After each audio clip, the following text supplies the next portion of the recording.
यदि आप ब्रह्मांड के बारे में जानना चाहते हैं, मतलब ब्रह्मांड में स्थित चीज़ों के बारे में, तो सबसे पहले में सितारे, ग्रह, आकाशगंगा आदि के बारे में जानना होगा। तभी हम जान पाएंगे कि आकाशगंगा क्या है। लाखों सितारों के समूह को आकाशगंगा या गैलेक्सी कहते हैं। ब्रह्मांड में अनगिनत सितारा है। वह सारे सितारों को अलग अलग समूह में भाग किया गया है।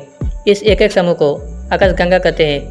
आकाशगंगा में बहुत सारे सितारे होते हैं। एक आकाशगंगा में गैस, डस्ट, ग्रह, सितारा, comets, nebula, asteroid, black hole और डार्क मैटर होता है। आकाशगंगा में 98% तारा होता है और 2% धूल और गैस होता है। ये सब आकाशगंगा में गुरुत्वाकर्षण बल के जरिए एक दूसरे से जुड़े रहते हैं।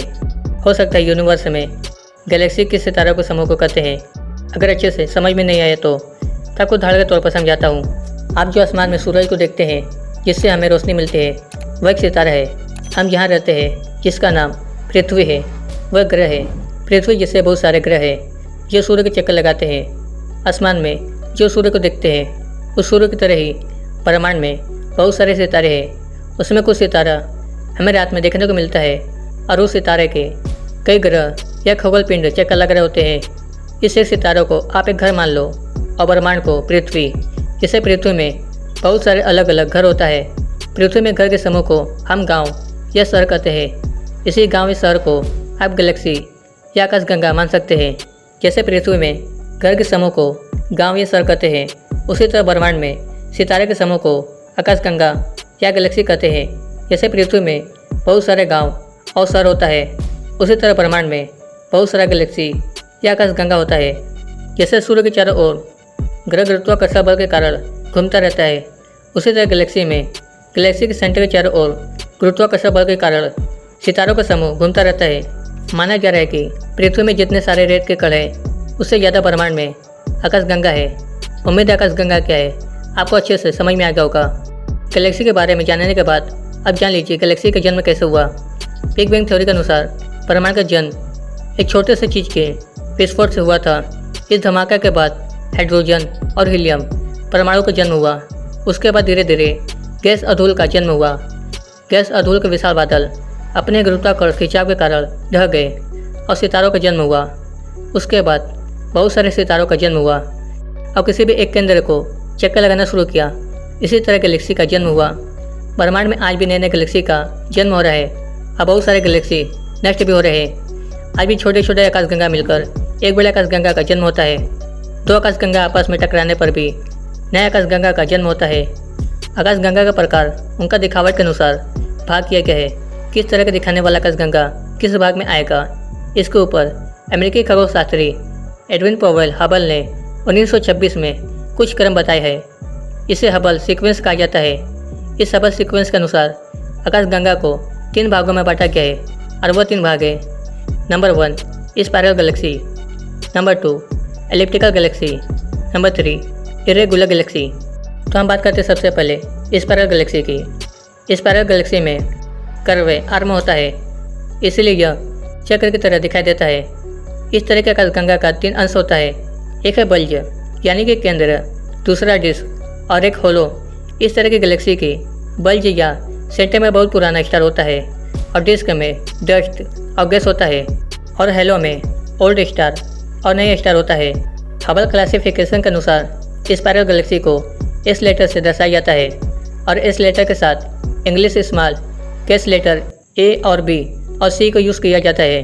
गैलेक्सी के टाइटनेस को दर्शाने के लिए जैसे S A spiral Galaxy tight बंधा हुआ होता है और इसका सेंटर बहुत बड़ा होता है, और एस सी गैलेक्सी थोड़ा फैला हुआ होता है और इसका केंद्र छोटा होता है। और हमारे मिल्की वे गैलेक्सी एक स्पाइरल गैलेक्सी है। Number 2 elliptical galaxy. Elliptical galaxy गोल और अंडे का आकार का होता है। इसमें थोड़ा बहुत डस्ट और गैस होता है। इस तरह की गैलेक्सी में ज़्यादा तारा ओल्ड स्टार होता है। एलिप्टिकल गैलेक्सी में ज़्यादा तारे गैलेक्सी क्लस्टर के बीच में होता है। Number 3 irregular Galaxy. Spiral Galaxy और एलिप्टिकल गैलेक्सी के अलावा ब्रह्मांड में और भी अलग अलग शेप का गैलेक्सी देखने को मिलता है। इस तरह की अलग अलग गैलेक्सी को इरेगुलर गैलेक्सी कहते हैं। इरेगुलर गैलेक्सी हबल सीक्वेंस को फॉलो नहीं करता है। हमारी गैलेक्सी मतलब सौरमंडल जिस गैलेक्सी में है, उस गैलेक्सी का नाम मिल्की वे गैलेक्सी या दुग्ध मेखला आकाशगंगा है। हमारे मिल्की वे गैलेक्सी का आकार स्पाइरल मतलब सर्पिलाकार है। इस आकाशगंगा का विस्तार उत्तर से दक्षिण में विस्तृत तारों की बढ़ती सफ़ेद धारा है। इस गैलेक्सी में लगभग 100 बिलियन से लेकर 300 बिलियन तक तारे मौजूद हैं। इस गैलेक्सी के एक छोर से दूसरे छोर की दूरी करीब 1,05,700 लाइट ईयर है। हमारी गैलेक्सी को मिल्की वे नाम ग्रीक ने दिया था। इस गैलेक्सी को ग्रीक ने ग्रीक भाषा में गैलेक्सियस, जिसका मतलब मिल्की वे सर्कल, क्योंकि यह गैलेक्सी रात में मिल्की की तरह वाइट और चमकीली दिखाई देती है। क्योंकि इस गैलेक्सी में बहुत ज़्यादा स्टार है, जिसकी लाइट से यह गैलेक्सी सफ़ेद रंग की दिखाई देती है, इसलिए इसे मिल्की वे गैलेक्सी कहा जाता है। 1620 में गैलीलियो ने सबसे पहले मिल्की वे गैलेक्सी के बारे में बताया। फिर 1920 तक सबको लगता था कि ब्रह्मांड में सिर्फ एक ही आकाशगंगा है, वह मिल्की वे है। पर बहुत रिसर्च के बाद मिल्की वे गैलेक्सी में हमारे सूर्य गैलेक्सी के बाहर की तरफ होते हैं, मतलब गैलेक्सी केंद्र से बहुत दूर है। सूर्य हमारे आकाशगंगा के केंद्र का एक चक्कर करीब 25 करोड़ सालों में पूरा कर लेता है। मिल्की वे गैलेक्सी का सबसे बड़ा सितारा पिस्टोल स्टार है। इस गैलेक्सी में सूर्य से सबसे नज़दीकी स्टार है प्रोक्सिमा सेंचुरी, जो सूर्य से करीब 4.2 अलग वर्ष दूर है। मिल्की वे गैलेक्सी का नज़दीकी आकाशगंगा एंड्रोमेडा आकाशगंगा है। कुछ गैलेक्सी या आकाशगंगा के समूह को लोकल ग्रुप ऑफ गैलेक्सी कहा जाता है। इस लोकल ग्रुप ऑफ गैलेक्सी में 50 से लेकर 100 तक की गैलेक्सी होता है। लोकल ग्रुप गैलेक्सी का एक छोर से दूसरे छोर तक की दूरी 1 करोड़ लाइट ईयर तक हो सकती है। बहुत सारे लोकल ग्रुप ऑफ गैलेक्सी के समूह को गैलेक्सी सुपर क्लस्टर कहा जाता है। इसमें करीब 5000 से भी ज़्यादा गैलेक्सी होता है। मिल्की वे आकाशगंगा का नज़दीकी गैलेक्सी है एंड्रोमेडा आकाशगंगा। आज से करीब 4.5 बिलियन साल बाद एंड्रोमेडा आकाशगंगा हमारे दुग्ध मेखला आकाशगंगा के साथ टकराएगा। दोनों आकाशगंगा मिलकर एक नया आकाशगंगा बनाएंगे, जिसका नाम होगा मिल्क-डोरोमेडा। ब्रह्मांड में खोजी गए आकाशगंगा में सबसे बड़ी गैलेक्सी है गौड़जिला गैलेक्सी। पृथ्वी से करीब 300 करोड़ प्रकाश वर्ष से दूर MAC SO647-JT आकाशगंगा है, जो फोटोमेट्रिक रेडिशिफ्ट पर आधारित है। ब्रह्मांड में सबसे छोटी गैलेक्सी सेग्यू 1 और सेग्यू 3 है।